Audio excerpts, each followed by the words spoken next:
सानाम को जोहार बिलासिनी Tudu official channel रे सानाम को सागुन दाराम तेहें आरो नावाते दोड़ा वीडियो कतिंग हेना ओना दो हुयुक कना जहां को ऑलचिकी को विरोध तहाया पठुआ को उनको को दाबी को नाम अगू का तकवा और ओना के चेक को दोहो का उनको को मेमेन कना ऑलचिकी तो ओलो पढ़ाव लेनखान आको को तायमोआ गया पे चेदो पे जहां लिपि गे से जहां भाषा के चेदो आ तो बेसिक तो हिजू हुयुक गया से इंग्लिश पे पढ़ा kan मा एबीसीडी मा चेदो हुयुक गया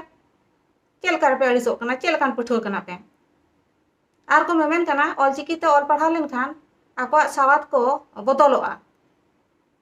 ओका लकान पठुआ कना पे चेल का पे भाषा ज्ञान पे हतावेया ओकय लकान प्रोफेसर पढ़ा पे नोका दो आर मिटन पठुआ ले लय कना जे उत्तरा सांताल और दक्षिणा सांताल मेंते मेना इमा बई बड़ाय था नोका हो सांताल हटिंग रे मेना को मेंते उत्तरा सांताल दो उनको को हुयुक कना को सांताल परगना बिहार नेपाल मुगेर और दक्षिणा सांताल दो को हुयुक कना बेंगल नोते पूर्वी सिंहभूम पश्चिम सिंहभूम उड़ीसा आसाम बाबरे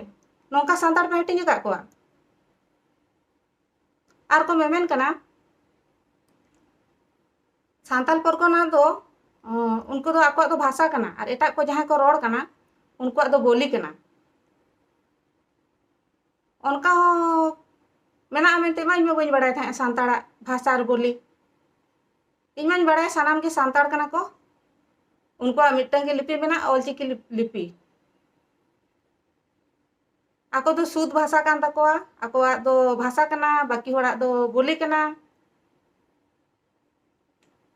बेस के पे डिग्री का आर को मेमेन कना ऑलचिकी तो नवा लगित को लागू होचोय लगित जहां को ऑलचिकी तो को ओलो पढ़ाव कना उनको के नौकरी को न्यामा और जहां को देवनागरी तो को पढ़ाव कना उनको आको तो नौकरी बाको न्यामा आपे तो दरकार बनुआ ऑलचिकी बापे चेदोआ सांताली पे पढ़ा चेदा पे न्यामा बांग न्याम लगती दरकार कना लय कना ऑलचिकी तो बोली आधार ते बनाव कना होय बोली आधार ते तो बांगा भाषा आधार ते बनाव कना आपे गे एटा ग्रह रे मेना पेया नोंका पे मनेया सांताल परगना तो मिट एटा कंट्री कना निना तो बापे ठिकेया ओना तो झारखंड पोनत रेना के मिटन जिला कना मेनते चे लका उनका उयहर जोंग कना पे जे बांगा सांताल परगना दो मिटन एटा देश कना जे नोडे दो आलेया राज चला चे लका पे उयहर दाड़े कना उनका दो ओकोय नोंका पे बोहरे गुरी ए संबा पे कना चेलकान पठो पे लय गो कना आर को मेमेन कना भारत स्वाधीन मांग दो ऑलचिकी तो बांग ताहे कना से ओनाते बाले भारत स्वाधीन मांग रे दो ऑलचिकी तो ओकोय बाको ओलो पढ़ा कान थाए ओलो पढ़ा कान थाए गया को एसेका करे कोन ओलो चला कान गया हर को चेद ako कान थाए गया उना दिन बाबन चेद लेना दो आदो नेतो हो नोका के बन थाए ना बाबन चेदोआ लॉजिक के बनु तपे जहाना ऑलचिकी विरोध रेना आर को मेमेन कना रमन आर देवनागरी लिपि तेगे ओलो पढ़ाव कते नौकरी चाकरी को न्यामेआ ओना दो सारी कथा गे मिटे राज्य रेना भाषा तहेना और मिटे निजेरा मातृभाषा तहेना राज्य भाषा दो राज्य आधार ते झारखंड रे बिहार रे दो हिंदी बेंगल रे दो बांग्ला उड़ीसा रे दो उड़िया आसाम रे दो आसामी उनका के मेना राज्य भाषा दो पढ़ा हुयुक गया ओना तो सानाम हर के को पढ़ा आपे एकला दो बांगा चेक पे बहाना बढ़ाया मैंने को नवाते देवनागरी पढ़ा कते के मारा मारा नौकरी ले न्यामे चाकरी ले न्यामेआ कि विरोधी को ठेन इना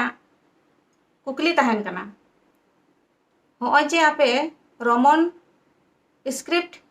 और देवनागरी रे ओले आपे मु टुडे गैला टुडे रेला फारका ओना को ओकार पे न्याम किया ओकोय बनावा पे ओना रे पे लगा दे तो ओना लगा कते पे ओल बड़ाय दो चेल करे लगा तो कना ओना मा देवनागरी मा बनुआ मुटुडे गैला टुडे रेला फारका को मा बनुआ ओकार पे न्याम किया और आपे जहाना कथा रे गे बुगड़ी बुगड़ी मेंते पे लैया चेल खान भाषा तपे ओना दो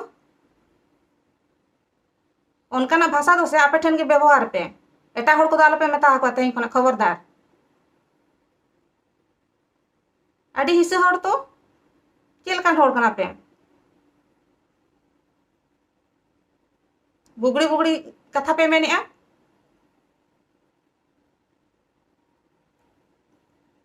और मिटन कथा बिदिन मेनते सांताड़ इन बी बड़ा तहेआ ओका लकान हर तो बिदिन सांताड़ कना को और ओका दो चिली सांताड़ कना को सांताड़ मा गोटा दुनिया रे को मिट गया जहाँ को क्रिश्चियन कना उनको मा सांताड़ मा बाको लेखा चल करे सांताड़ को लेखा कना सांताड़ सावता रेना बांग कुसी करते एटा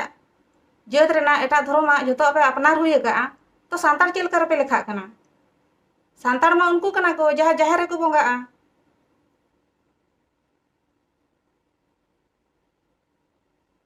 ने तो बाहा परब कना तीना सांताड़ कना पे ऑलचिकी विरोधी को